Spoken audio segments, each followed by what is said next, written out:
கோடுக்கார யாரு இவன்? ஓ அக்காவை பார்க்கணும்னா கோடு சொல்லி. அப்படின்னா கோடு. கோடுனா என்னவா? சிக்கன் கல்ல விக்குது லிவர். அப்புறம் என்னன்னு சொல்லுக்கா. ஐயோ இந்த சாந்தாக்க ரோட்ல நின்னு சொல்லுமே. விலத்திக் போடுற சிக்கன் கல்ல லிவர் உனக்கு வேணா லிவர். ஐவார் என்ட்ரி. ஏய் லேடி ஒரு கோடி மெயில் கேன்சல்.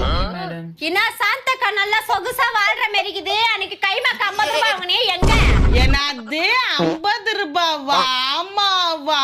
கடல்ல இருக்கும் மீன் கெல்த்தி எங்க இருந்தாலும் தேடின்னு வந்துடுறான் என் சக்கல்த்தி. மேடம் டென்ஷன் ஆயிட்டீங்களா? ஆமா இதுங்க வந்தாவே டென்ஷன் தான் ஆகும். மேடம் நீ மூஞ்சிக்கு போடுற பான்ஸ் வில் கீப் ஒன் டான்ஸ்.